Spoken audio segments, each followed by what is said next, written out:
My name is Ian McPake and I'm the Programme Leader for Film Production. I believe virtual production has definitely been the catalyst to raising the profile of the university. This new technology that we have has increased our exposure a lot in the country and in the world. The green screen and LED volumes has created a big change in the courses. The first thing we thought was, how can we embed this in our programmes, particularly from my perspective in film production. And 2 years ago we went through a programme rewrite, so we now have virtual production modules in first year, second year and third year that utilise this technology, because we know that this is a game changer. We know there's going to be a lot of employment in this area. Students are going to be looking to get into this area. And what we think is if we can teach this as part of our courses and give the students the skills and the knowledge, they've got a much better chance of being employable once they graduate. Well, our numbers have improved greatly for this September, so a very positive impact to the point where we're a bit worried about how many people are going to turn up. So my name's Craig Moore, I'm the Senior TV and Virtual Production Studio Technician. So I basically look after our 2 studios, providing technical support to all users, whether students, academics or guests. We got it up and running thanks to the support from CJP and Mo-Sys themselves.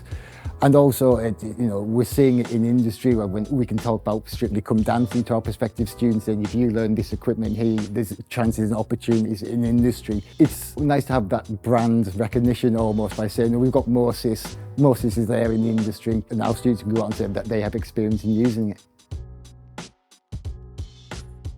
My name is Nicholas Glean. I'm Senior Lecturer here at Sunderland University in Video and New Media. I would recommend Mo-Sys because you've got the best tracking system. Because we need a tracking system that can just work out the box.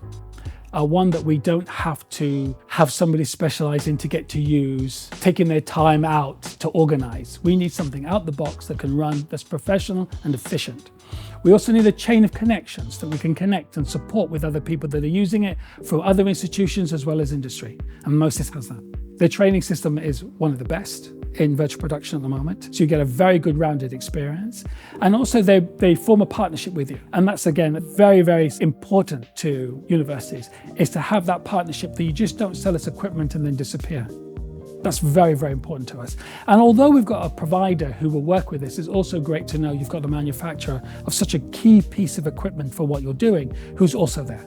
And then since we've done that and we bought the equipment, for the rest of this year, it's really been about how do you integrate all this technology into traditional film and television courses. So it became about how to rethink curriculum and how to rethink student experiences.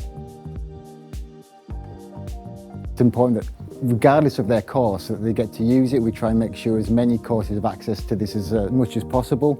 So they might not necessarily be doing the back end, or they don't just be coming in and using it and being tech supported from by other people. So it's been, it's been a big attracting point for students to the university. So it's very important that as many students as possible get to use it. Well, we do 2 main courses, media production and digital film. Mainly it's been digifilm at the moment, where they've been coming here doing single camera sort of filming. Again, 2D as well as virtual production.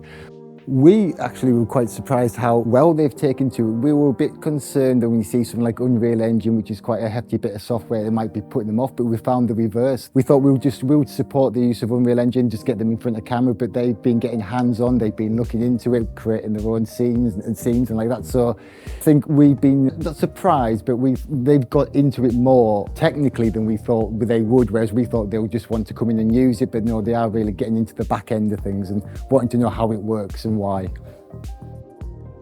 I did a whole tour for staff and third year students based on what is virtual production. After that, we took the third year students next door and they started to play around with it and they loved it.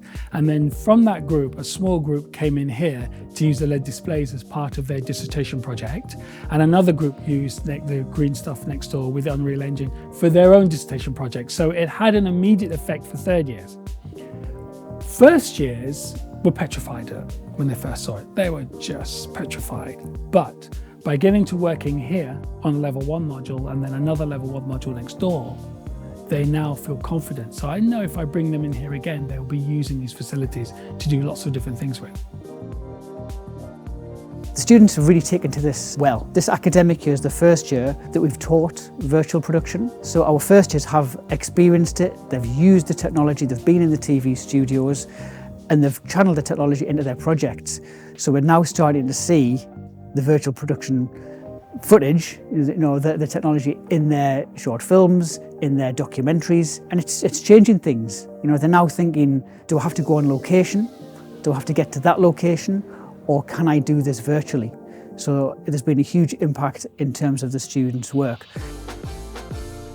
So within our faculty, we have things like fashion. They're quite interested. They're already looking into virtual type of software for like virtual fashion shows and clothing like that. So we want to work closely with them to get their students over here to film in front of our journalism students. We do sports journalism, so that's great for making it look like they're in a virtual studio basically. And as well, university-wide, we get students across, show them what we can do, and hopefully in the future we'll get more and more inquiries from different areas of the university, from staff and students that would like to use this sort of technology.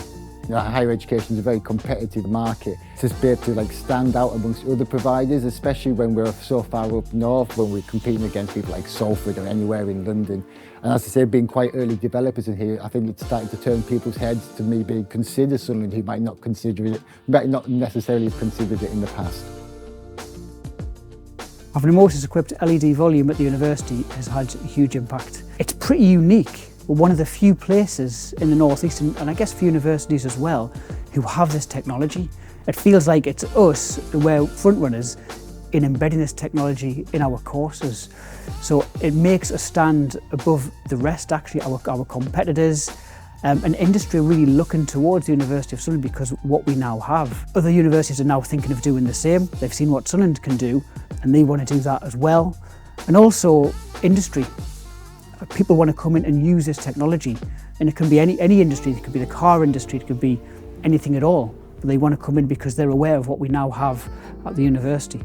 There's a lot more investment in the region that's arrived and coming in the near future, and virtual production feels like it's part of that.